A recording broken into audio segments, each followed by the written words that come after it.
Hey everyone, I'm Diana Davison, advocate for the falsely accused and wrongfully convicted.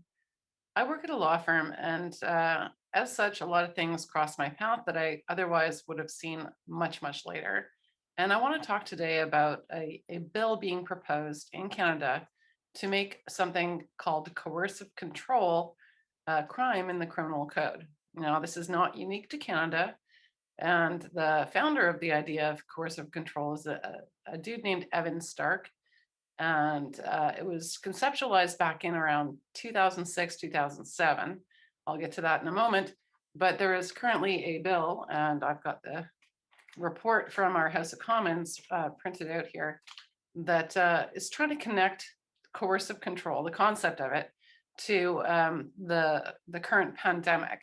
So it's being called the shadow pandemic because, of course, this is great rhetoric that can try to free up government dollars and get people to get behind the bill.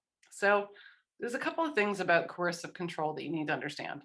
It's a psychological crime. So it's considered to be an ongoing problem because people who are subjected to coercive control can't get police intervention because there's no actual violence taking place. Of course, the redefinition of violence is an ongoing effort, and it's a subjective crime.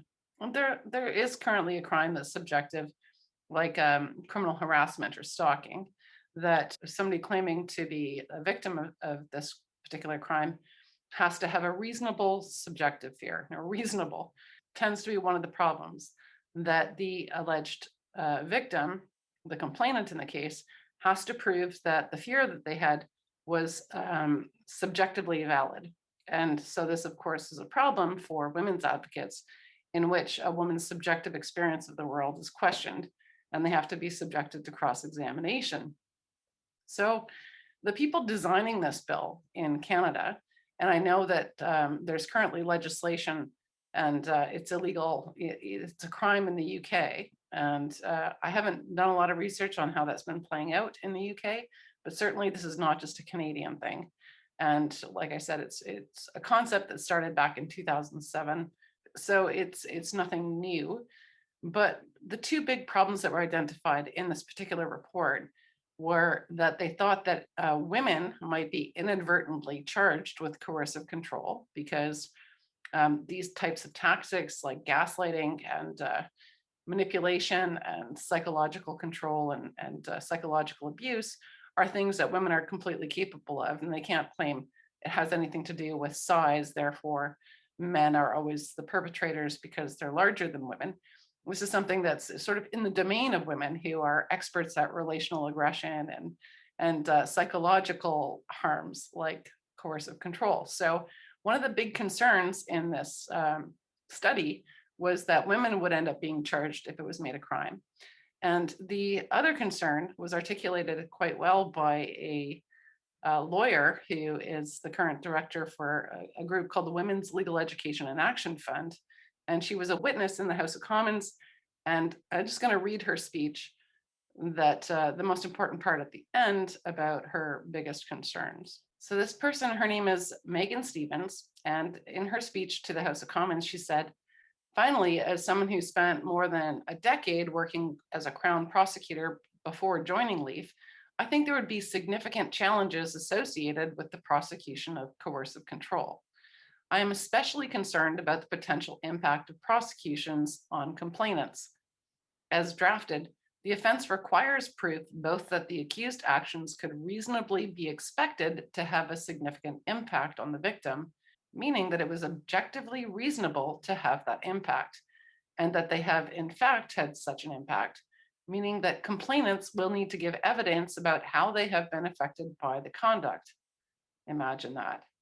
She says, "This could lead to the re-victimization of women as they navigate the criminal justice system, having to testify about their experiences, having their credibility impugned, and opening them up to invasive requests for access to their medical or therapeutic records to call into question whether and how they have been impacted."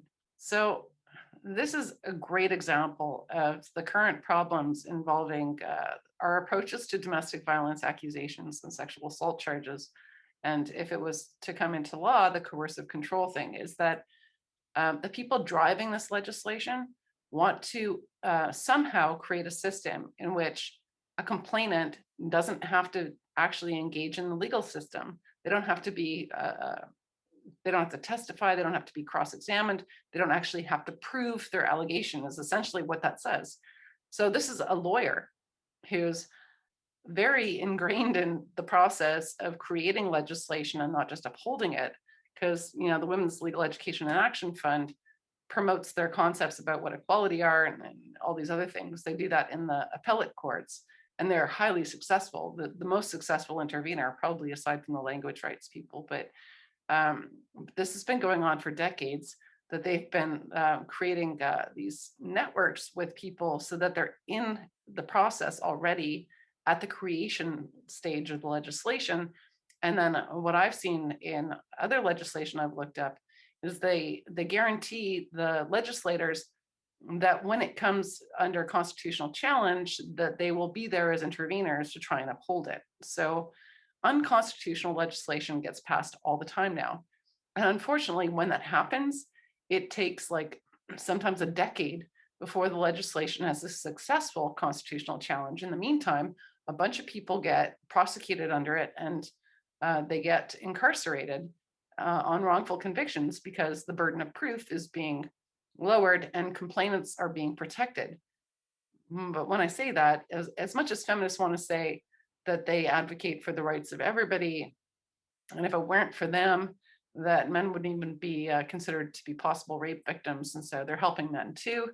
There's really, it's really clear. Men are always perpetrators and women are always victims.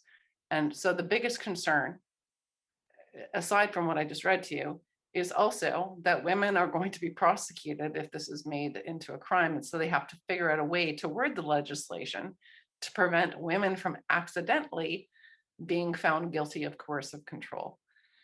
So when you have to go to these extents to try and pass legislation with a gendered agenda, that agenda being to make sure that women are always complainants and men are always the perpetrators of the crime, then you're coming pretty close to violating the charter rights of men on the basis of their sex, right? Simply by being male, they're always assumed to be perpetrators and they can't be victims. And so the thing that we should actually understand and appreciate about law is that it has to be a neutral wording and a neutral application that amounts to justice being blind to identity.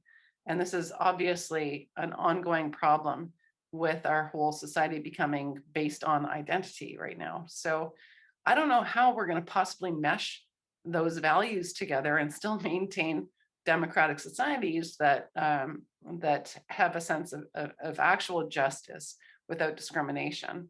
And of course, the problem with saying that you can be discriminated against as a male is that when you create a category where women are oppressed, then men can't also be oppressed. Otherwise, you don't have a starting point to measure that oppression. So you can't get rid of, when you're creating a line, you can't get rid of point A and still expect the line to exist. Mind you, that shouldn't be a problem now because apparently we live in a world with no fucking reality. So this is my first video, and I'm going to be doing a deep dive into how this legislation got crafted. There's currently a bill that was proposed at the end of 2020, and they're going to try and copy that wording, but improve on it. And of course, all of the witnesses, and I'll put a link to the House of Commons debates, or it wasn't actually a debate. I'll put a link to where you can look into who these witnesses were.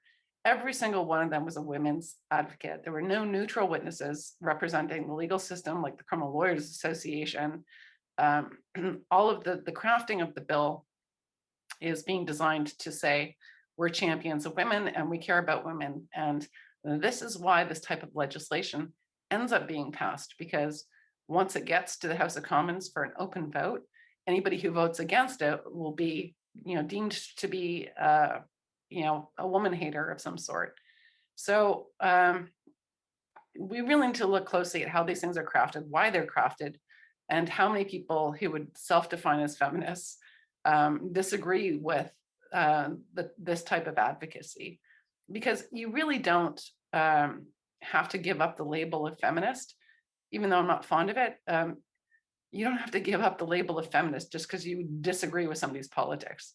And we need to get better at disagreeing with each other, and putting back in place the checks and balances that maintain democracy.